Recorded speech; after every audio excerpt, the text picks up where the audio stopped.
Hello children, I hope you all are well and safe at home. This is Vimlesh Sharma from Shiv Jyoti Education Group Kota. आज हम हिंदी व्याकरण कन्नड़ पाठ्य पुस्तक का पाठ 14 जो विशेषण है उसका अध्ययन करने जा रहे हैं। आप अपनी पाठ्य पुस्तक का पेज नंबर 99 ओपन करेंगे और आप अपने साथ पेंसिल अवश्य रखें जिससे हम मुख्य बिंदुओं को रेखांकित करते हुए चलेंगे। यहाँ पर मैंने आपकी पाठ्य पुस्तक का ही एक उदाहरण हम उसके द्वारा समझ लेते हैं कि विशेषण क्या है। गर्मा गर्म इमरती समोसे और ठंडी रसमलाई देखकर आयुष के मुंह में पानी आ गया। तो यहाँ पर जो इमरती और समोसे हैं उसके लिए गर्मा गर्म विशेषण प्रयोग में लिया है। तो समोसे और इमरती जो है वो कैसे हैं? गर्मा गर्म। तो संज्ञा की विशेषता बताते हैं वही विशेषण कहलाते हैं। तो गर्मा गर्म यहाँ पर जो शब्द है वो विशेषण है। और ठंडी रसमलाई, तो यहाँ पर रसमलाई कैसी है? ठंडी, ठंडी। तो ये ठंडी विशेषण शब्द है। देखकर आयुष के मुंह में पानी आ गया। तो यहाँ पर गर्मा गर्म और जो ठंडी शब्द हैं वो विशेषण शब्द हैं। गर्मा गर्म विशेषण शब्द से उनकी विशेषता बताई जा रही है। तो इमरती और समोसे क्या कहलाए? विशेष्य। रसमलाई विशेष्य है और ठंडी विशेषण है। तो बच्चों यहाँ पर आपकी जो परिभाषा दी गई है आप उसे रेखांकित कर लें कि संज्ञा या सर्वनाम की विशेषता बताने वाले शब्द विशेषण कहलाते हैं। यहाँ पर विशेष्य और विशेषण अलग अलग दिए गए हैं जैसा कि ऊपर अनुच्छेद में बताया गया है। अब जानेंगे कि विशेषण के भेद कितने होते। तो बच्चों विशेषण के 4 भेद होते हैं। कौन कौन से? यहाँ पर हम देखते हैं। सबसे पहला है गुणवाचक विशेषण, दूसरा है संख्यावाचक विशेषण, तीसरा है परिमाणवाचक विशेषण और 4 नंबर और जो अंतिम विशेषण है वो है हमारा संकेतवाचक विशेषण। इसका दूसरा नाम है वो है सार्वनामिक विशेषण। तो बच्चों हम सबसे पहले जो हमारे विशेषण के भेद हैं वो है गुणवाचक विशेषण। इसके उदाहरण हम यहाँ पर समझेंगे। हमारा जो पहला उदाहरण है दयालु सेठ ने भिखारी को भोजन दिया। तो यहाँ पर सेठ जो है वो क्या है? विशेष्य हैं। किसकी विशेषता बता रहे हैं? सेठ की बता रहे हैं। और जो हमारा विशेषण है वो है दयालु। तो सेठ की विशेषता दयालु शब्द से बताई गई है। तो दयालु शब्द यहाँ पर क्या है? विशेषण। उसी तरह से जो हमारा दूसरा जो वाक्य है वो है आलसी व्यक्ति सफल नहीं होते। तो यहाँ पर व्यक्ति कैसा है? आलसी। तो यहाँ पर व्यक्ति का विशेषण क्या हुआ? आलसी। इसका जो परिभाषा है उसे रेखांकित अवश्य कर लें क्योंकि इसमें इस विशेषण में गुण, दोष, अवस्था, रंग, गंध ये सब बताए जाते हैं। अब हम जानेंगे संख्यावाचक विशेषण के बारे में कि संख्यावाचक विशेषण क्या होते हैं। तो जो विशेषण संज्ञा और सर्वनाम की क्या बताते हैं बच्चों? विशेषता बताते हैं वो क्या कहलाते हैं? संख्यावाचक विशेषण कहलाते हैं। अब हम यहाँ पर इसके उदाहरण समझेंगे कि कौन कौन से इसके उदाहरण हैं। संख्यावाचक के हमारे उदाहरण हैं पांचों पांडव वन को गए। तो बच्चों यहाँ पर 5 क्या हो गया? संख्या है। अब हम इसका दूसरा उदाहरण ले लेते हैं वो है हमारा कुछ। यहाँ पर संख्या नहीं बताई गई है। यहाँ पर क्या दिया गया है? कुछ छात्र आज अनुपस्थित हैं, अनुपस्थित हैं।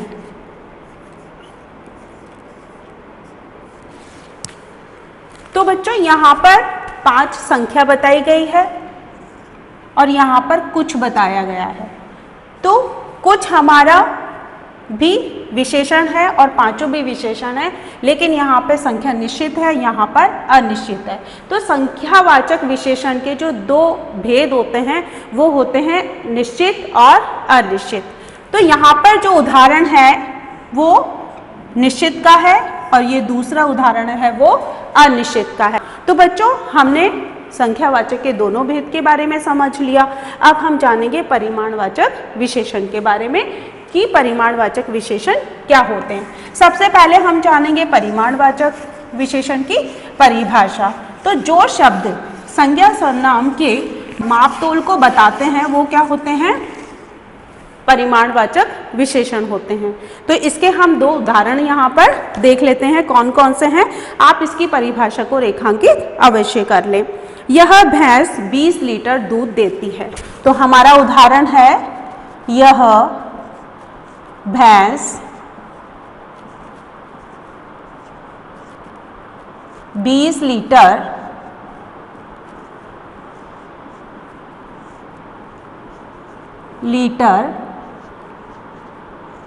दूध देती है। तो यहां पर लीटर दिया गया है, संख्या तो हमारे संख्यावाचक विशेषण में भी था, लेकिन यहाँ पर माप तोल दी जाती है। यहाँ पर नाप तोल जैसे लीटर है, मीटर है, मिलीमीटर है, सेंटीमीटर है, किलोमीटर है, ये सब हमारे परिमाणवाचक विशेषण के अंतर्गत आते हैं। यह भैंस 20 लीटर दूध देती है, तो यहाँ पर संख्या भी है और लीटर दिया गया है।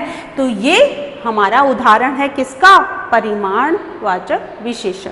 अब जो इसका दूसरा उदाहरण हम पाठ्य पुस्तक से ही ले लेते हैं कि चाय में थोड़ा दूध और डाल दीजिए। चाय में हमारा जो दूसरा उदाहरण है वो है चाय में थोड़ा दूध और डाल दीजिए। थोड़ा दूध और डाल दीजिए।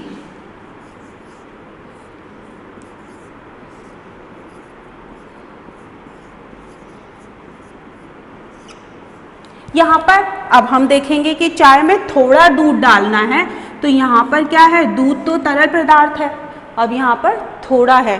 तो अब कैसे हम ज्ञात करेंगे, इसके भी क्या होते हैं बच्चों, दो भेद होते हैं, निश्चित और अनिश्चित। यहाँ पर निश्चित है कि 20 लीटर दूध देती है और यहाँ पर निश्चित नहीं है कि कितना दूध डालना है, बस कह दिया है कि थोड़ा दूध और डाल दीजिए।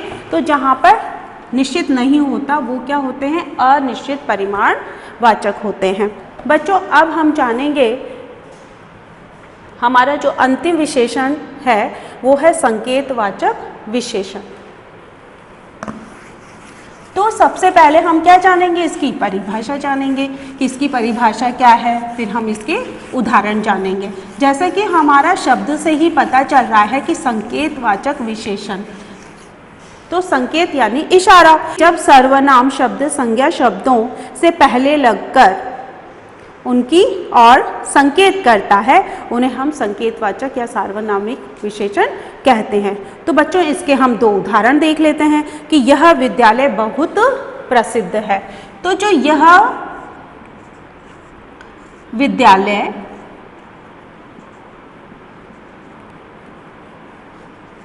बहुत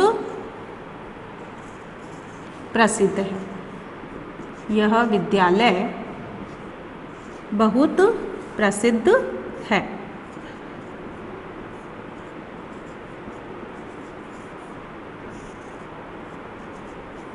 तो ये हमारा हुआ एक उदाहरण। अब देखिए यहाँ पर क्या है, विद्यालय क्या है, हमारा संज्ञा शब्द है। अब इसके आगे सर्वनाम लगा तो यह, तो क्या बन गया, वो सार्वनामिक या संकेतवाचक विशेषण बन गया। अब हम इसका दूसरा उदाहरण ले लेते हैं बच्चों। इस बालक को खाना खिला दो।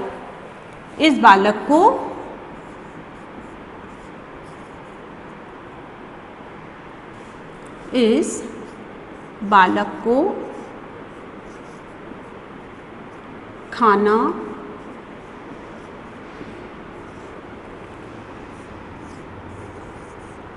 खिला दो। तो यहाँ पर संकेत कर रहे हैं कि इस बालक को, तो यहाँ पर हमारा जो संकेतवाचक विशेषण होगा इस, और संज्ञा क्या है हमारी, बालक। तो बालक जो संज्ञा है उसके आगे जब सर्वनाम लगता है तो संकेतवाचक और सार्वनामिक विशेषण हो जाता है। तो अब हम इसके जो दो उदाहरण हैं उनका भी अध्ययन कर लेते हैं। कौन लोग आए हैं, अब यहाँ पर आपका जो सर्वनाम लगा है लोग के आगे, तो वो क्या है, प्रश्नवाचक सर्वनाम है। यह मंदिर दादाजी ने बनवाया है। जो मंदिर जो संज्ञा शब्द है उसके आगे यह लग गया, सर्वनाम लग गया, तो वो क्या हो गया, संकेतवाचक विशेषण, सार्वनामिक विशेषण। तो बच्चों अब हम जानेंगे कि संख्यावाचक और परिमाणवाचक विशेषण में अंतर क्या है। तो यहाँ पर हमने 2 उदाहरण लेकर इसका अंतर हम जानेंगे कि क्या क्या अंतर है। मुझे कुछ पुस्तकें खरीदनी हैं, तो कुछ यहाँ पर निश्चित संख्या नहीं है। उसी तरह से परिमाण में जहाँ पर हम मापतौल लेते हैं, वहाँ पर शीशी में कुछ तेल डाल दो।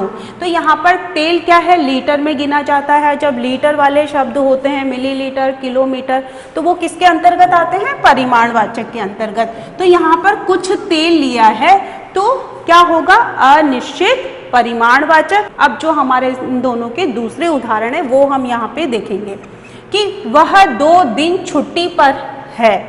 तो 2 दिन छुट्टी पर है, तो यहाँ पर 2 दिन हमारा क्या है, निश्चित संख्या है, इसलिए संख्यावाचक विशेषण होगा। और कौन सा होगा, निश्चित संख्यावाचक। उसी तरह से हमारा जो दूसरा उदाहरण है इसका परिमाण का, 2 किलो आलू लेते आना। यहाँ पर जो किलो है, मीटर है, लीटर है, वो हम किस में लेते हैं, परिमाण के अंतर्गत लेते हैं।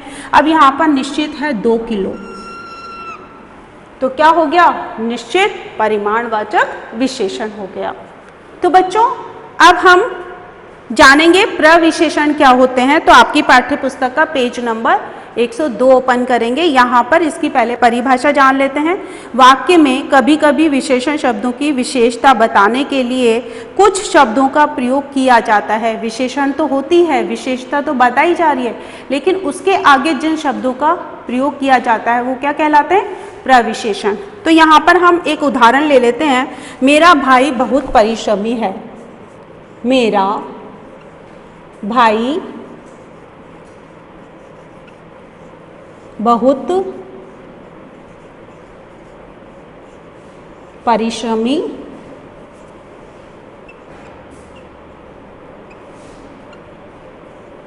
है। तो यहाँ पर देखो, परिश्रमी क्या है, विशेषण है, विशेषण शब्द है हमारा। लेकिन इस विशेषण शब्द के भी आगे जो हमने शब्द लिखा है वो भी विशेषण है। तो ये जो बहुत है वही क्या है, प्रविशेषण है। विशेषण की विशेषता बताने वाले शब्द के आगे अगर कोई एक और विशेषण लगाया जाता है, विशेषता बताई जाती है जिस शब्द से, वो प्रविशेषण कहलाता है। अब आप जानेंगे इसके दूसरे उदाहरण के बारे में कि यह बच्चा बड़ा भोला है। यह बच्चा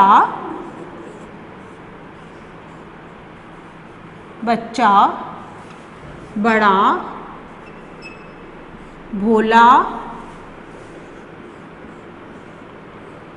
भोला है। तो यहाँ पर आप देख रहे हैं कि जो भोला शब्द है वो क्या है, विशेषण है, विशेषता बता रहा है। इसके आगे फिर हमने बड़ा लगा दिया तो वो भी विशेषण शब्द है। तो विशेषण के आगे जब कोई एक और विशेषण लगा दिया जाता है वो ही हमारे क्या होते हैं, प्रविशेषण होते हैं।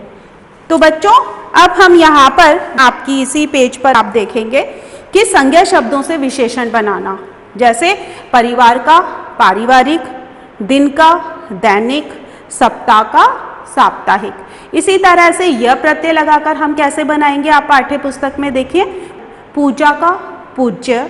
इसी तरह से इत प्रत्यय लगाकर हम किस तरह से विशेषण बनाएंगे, जैसे अंक से अंकित, विकास से विकसित। इत प्रत्यय लग गया, अब हम उसके नीचे आ जाते हैं। आ प्रत्यय लगाकर हम किस तरह से बनाएंगे, जैसे प्यास से प्यासा, प्यार से प्यारा। ई प्रत्यय लगाकर हम किस तरह से बनाएंगे, भारत से भारतीय, दर्शन से दर्शनीय। इन प्रत्यय लगाकर हम किस तरह से बनाएंगे, रंग से रंगीन। और अगर ईला प्रत्यय लगा देंगे तो क्या बन जाएगा, रंगीला। तो इसी तरह से हम प्रत्यय लगाकर भी विशेषण शब्द बना सकते हैं। तो बच्चों आप अपनी पाठ्य पुस्तक का पेज नंबर 105 ओपन करेंगे। इसमें विशेषण की तुलनात्मक अवस्थाएं बताई गई हैं। बच्चों ये 3 प्रकार की होती है, मूलावस्था, उत्तरावस्था और उत्तमावस्था। इनकी सबसे पहले हम परिभाषा जान लेते हैं। आप पाठ्य पुस्तक में उन्हें रेखांकित कर लें कि वस्तु की विशेषता प्रकट की जा रही है तो वहाँ विशेषण की मूलावस्था का प्रयोग किया जाता है। जैसे यहाँ पर हमारा उदाहरण है, गीता मधुर गाती है। तो यहाँ पर जो मधुर है वो मूलावस्था है विशेषण की। और जो उत्तरावस्था है इसकी परिभाषा हम जान लेते हैं कि जहाँ दो व्यक्ति, दो वस्तुओं अथवा स्थानों के परस्पर तुलना की जाती है वहाँ विशेषण की उत्तरावस्था होती है। तो यहाँ पर जैसे तुलना की जा रही है, यहाँ पर आप देखिए ममता गीता से मधुर गाती है, दोनों की तुलना की गई है कि जो ममता है वो गीता से मधुर गाती है, तो तुलना हो गई।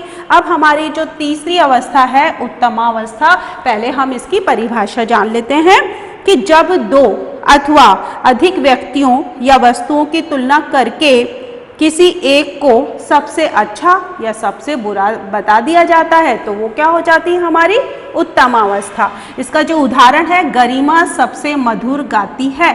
यहाँ पर देखिए दोनों की तुलना की गई थी, लेकिन वहाँ पर गरिमा को सबसे अच्छा बता दिया है, सबसे मधुर गाती है वो, तो यहाँ पे वो क्या हो गई उत्तमा अवस्था। तो बच्चों अभी हमने विशेषण के बारे में जाना, उनके जो भेद थे उनके बारे में जाना, प्रविशेषण के बारे में जाना, प्रत्यय लगाकर विशेषण शब्द कैसे बनाते हैं उनके बारे में जाना। अब हम यहाँ पर कुछ अभ्यास प्रश्न कर लेते हैं। तो हमारे अभ्यास प्रश्न वो हैं 106 नंबर जो आपकी पाठ्य पुस्तक है उस पर आप ओपन कर लेंगे। प्रश्न नंबर 4 है हमारा कि निम्नलिखित शब्दों से विशेषण शब्द बनाकर लिखिए।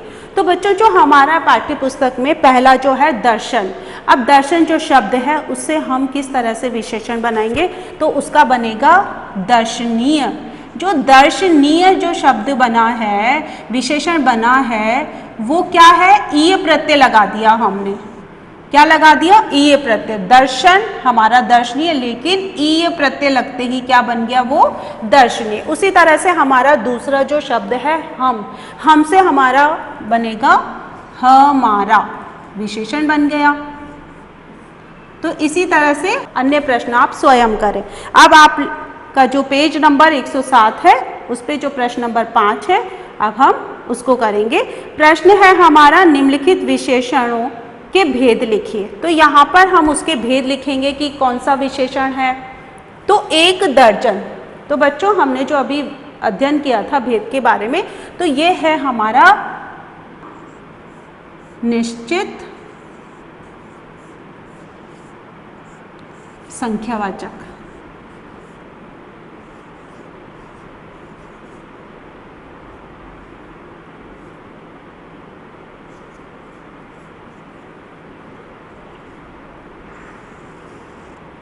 निश्चित संख्यावाचक विशेषण। नीला आकाश, अब आकाश का क्या बता रहा है, गुण बता रहा है कि वो नीले रंग का है, तो गुण में तो ये हमारा होगा गुणवाचक विशेषण। क्या होगा, गुणवाचक विशेषण।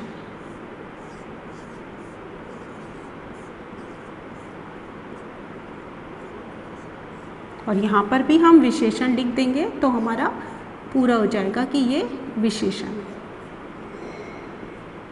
जो हमारा अगला प्रश्न है प्रश्न नंबर 6, आप प्रश्न नंबर 6 पे आए। रिक्त स्थानों में कोष्ठक के अनुसार विशेषण पद लिखने हैं। तो हमारा जो पहला प्रश्न है वो है, मुझे रिक्त स्थान दिया गया है, मीटर कपड़ा खरीदना है। हमारा जो कोष्ठक में दिया है लिखा है परिमाणवाचक। तो यहाँ पर क्या परिमाण देना है, मीटर है, तो हमें कौन सी संख्या लिखनी है, तो यहाँ पर लिख देंगे। इसका उत्तर होगा हमारा प्रश्न नंबर 6 का जो हमारा क है उसमें आएगा 2। क्या आएगा, 2। इसका हम दूसरा भी उदाहरण देख लेते हैं। ख नंबर, रिक्त स्थान घर मंदिर के सामने है। अब हम यहाँ पर सार्वनामिक, मंदिर क्या है, संज्ञा, और जब संज्ञा के आगे जब हम कोई सर्वनाम लगाते हैं तो वो संकेतवाचक या सार्वनामिक विशेषण होता है। तो यहाँ पर लगा देंगे मेरा घर मंदिर के सामने है। तो यहाँ पर जो हमारा ख हो जाएगा वो क्या आ जाएगा, मेरा।